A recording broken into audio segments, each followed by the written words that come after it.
Hello guys, स्वागत है आपका डार्क स्पिरिट की एपिसोड नंबर 497 में। चलिए अपने एपिसोड को स्टार्ट करते हैं। तो जैसे कि हमने लास्ट एपिसोड के एंड में देखा था, ओल्ड घोस्ट जू जो होते हैं वो लिन फेंग को सिखा रहे होते हैं और कहते हैं, लिन फेंग जरा बताओ कि आखिर तुम समझे क्या जो मैंने तुम्हें यहाँ पे सिखाया है। लिन फेंग कहते हैं, हाँ मास्टर, मैं यहाँ पे समझ चुका हूँ। आप जिस तरह से फ्लेम के बारे में सोचते हो बिल्कुल वैसे ही डिफरेंस बनता है। आपकी फ्लेम ऑफ फायर मतलब पावर की पावर उसी के हिसाब से डिटरमाइन होती है और यहाँ पे पावर उसकी वैसे ही बढ़ती है। अगर आप इसका सिंपल यूज करते हो लोगों के ऊपर हमला करने के लिए तो उसकी पावर लिमिटेड रहती है। लिन फेंग कहता है इसकी जो पावर है, नहीं ब्लैक लोटस की जो पावर है वाकई में बहुत ज्यादा है। फिर ब्लैक लोटस को हम नेदर वर्ल्ड कंसीडर कर रहे हैं और उसकी पावर कंसीडर कर रहे हैं, तो मतलब उसकी जो पावर होगी ब्लैक लोटस की वो बहुत ज्यादा इमीडिएटली इंक्रीज हो जाएगी। और यही है उनके अलग अलग रास्ते जलाने के, यानी कि उसके अलग अलग रास्ते इनको पावर बनाने की, पावर बढ़ाने के। लिन फेंग कहता है, और सीनियर ने जो मेरे से यहाँ पे प्रश्न पूछा था कि विल ऑफ फायर का क्या मतलब है, तो उसका मेरे को लगता है कि यहाँ पे विल टू बर्न होना चाहिए। उसका जो आंसर है वो विल टू बर्न है। फिर हम ऐसा कह सकते हैं कि लिन फेंग यहाँ पे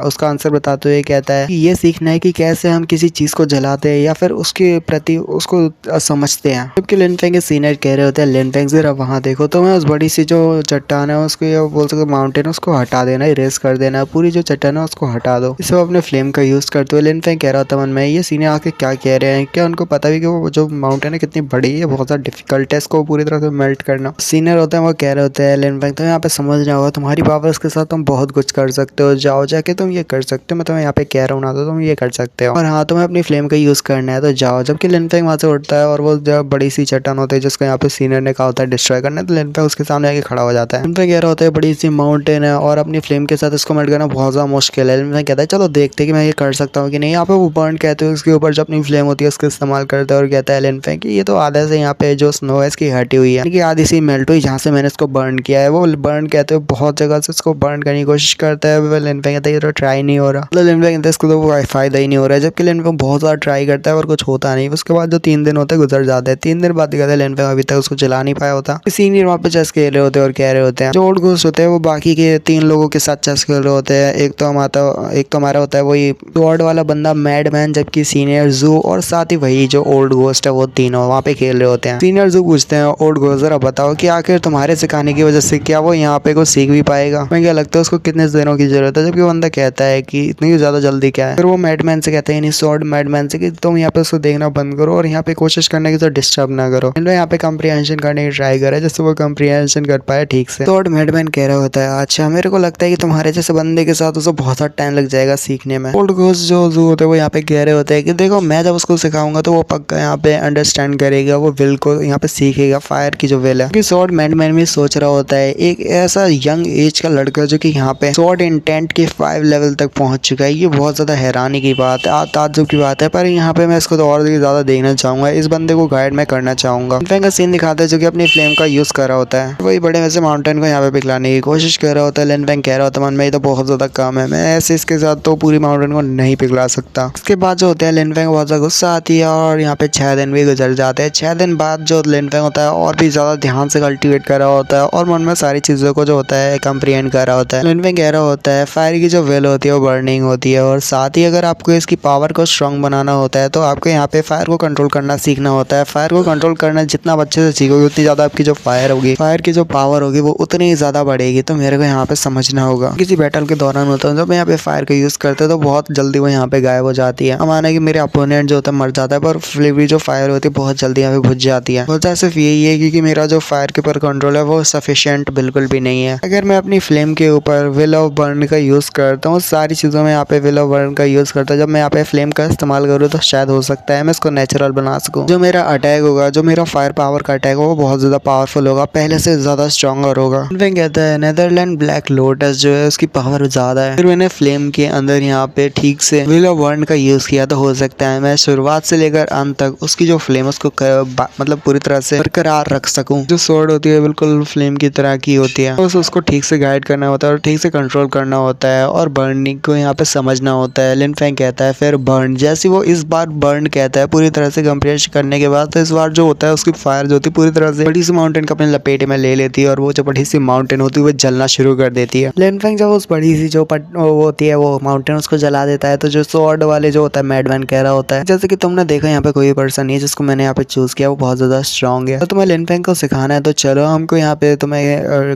टी की थोड़ी बहुत यहाँ पे कॉफी पिलानी होगी, मतलब यहाँ पे चाय पिलानी होगी, तो वो चलो तुम दो, हम यहाँ पे फिर तुम्हें सीखने के लिए तो लिन फेंग को सिखाने के लिए हम तुम्हें अलाउ करते कि तुम लिन फेंग को सिखा सकते हो। लिन फेंग सोच रहा होता है कि वाकई में अगर हम जिस विल को अच्छे से कंप्रीहेंड करते हैं, उसको अच्छे से समझते हैं, तो हमारी जो पावर होती है बहुत ज़्यादा बढ़ जाती है, नॉर्मल से पहले से भी ज़्यादा। जैसे कि मैं यहाँ पे चट्टान को नहीं जला पा रहा था, देखो मैंने कितनी आसानी से जला दिया। सीनियर चाहते थे कि मैं फ्लेम के साथ इस बड़ी सी जो माउंटेन उसको मतलब जला दूं, पर ये बहुत ज़्यादा मुश्किल था मेरे जैसे लड़के के लिए जो ये करना, यानी इसको पूरी तरह जलाना। वो साल में नहीं चाहते थे कि मैं बस इसको जलाऊं, वो चाहते थे कि कैसे ना कैसे मेरे को यहाँ पे इसको कंप्रीहेंड करना है, इसको समझना है, पूरी फायर के जो ये इसको विल की जो फायर होती है इसको समझना। अब यहाँ पे मैं फायर की विल को समझ चुका हूँ, तो यहाँ पे आप कोई भी इसको कंटिन्यू करके कोई फायदा नहीं। बड़े से आइसबर्ग को मैं यहाँ पे जला रहा हूँ, इसको कोई फायदा नहीं है, तो छोड़ो इस सबको। उसके बाद वो जो होता है वो जलता रह जाता है, जबकि यहाँ पे लिन फेंग आगे जाता है, ग्रीटिंग करता है सीनियर को, जबकि सीनियर हंसते हुए कहते हैं बहुत अच्छे बहुत अच्छे। लिन फेंग कहता है सीनियर आपने जो सिखाया था फायर की विल को समझना मैं बिल्कुल समझ चुका हूँ, जो भी कंबस्शन था। मैं कह रहा होता है मुझे यहाँ पे आपसे सीनियर एक और बात पूछना चाहिए कि जो विल की जो पावर होती है क्या वो यहाँ पे लिमिटेड नहीं होती? मेरे को बस ये पूछना था आपसे, क्या वो लिमिटेड नहीं होती? जबकि यहाँ पे जो सीनियर होते बोलते हैं कि लिन फेंग अगर यहाँ पे देखा जाए तो नेचुरली जो फायर होती है एक तरह से कंबस्शन होती है, जैसे कि मैंने तुम्हें यहाँ पे बताया हुआ है। सभी की जो कंप्रीहेंशन टेक्निक होती है वो अलग होती है, जैसे उनकी कंप्रीहेंशन होगी वैसे उनकी जो पावर ऑफ विल होगी वो डिफरेंट होगी। लिन फेंग क्योंकि तुमने इसको बहुत ज्यादा ठीक से समझा है, तो हम इसको एक तरह से टैलेंट कह सकते हैं, तुम्हारा ये टैलेंट है। अब तुम्हें यहाँ पे ये सीखना होगा कि तुम प्रॉपर्ली सबको यूटिलाइज कैसे कर पाते हो तुम्हारे टैलेंट को। लिन फेंग यहाँ पे बोलता है अच्छा सीनियर ठीक है मैं यहाँ पे समझ गया, जबकि जो वो लिन फेंग होता है वो कहता है कोई भी एसेंशियल चीज होती है उसकी एसेंशियल पावर होती है और एसेंशियल विल होती है। जैसे स्वॉर्ड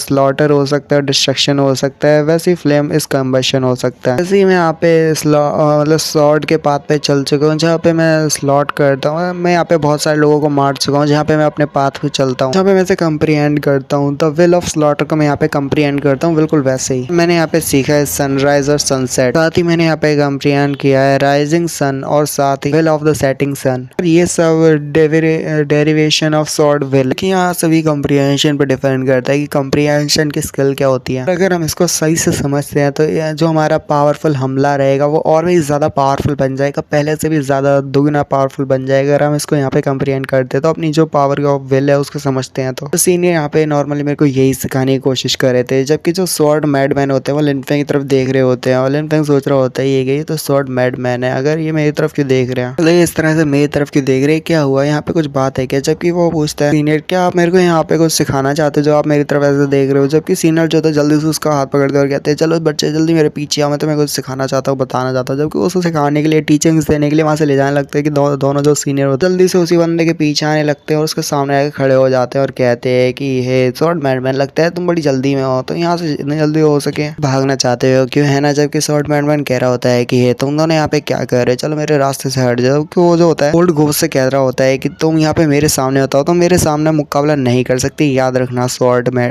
सॉरी घोस्ट। कि सीनियर जू भी उसके साथ खड़े होते हैं और कहते हैं कि अच्छा माना कि जो ओल्ड घोस्ट जू है वो तुम्हारा सामना नहीं कर सकता, पर मैं भी तो उसके साथ हूँ, मैं उसका साथ देते हुए तुम्हें यहाँ पे रोकने की पूरी कोशिश करूंगा, हम दोनों तो तुम्हें रोक ही सकते हैं क्यों, है ना? और यहीं पे ये वाला एपिसोड का एंड होता है। ये लाइक करो पसंद आता है, गुड बाय बाय।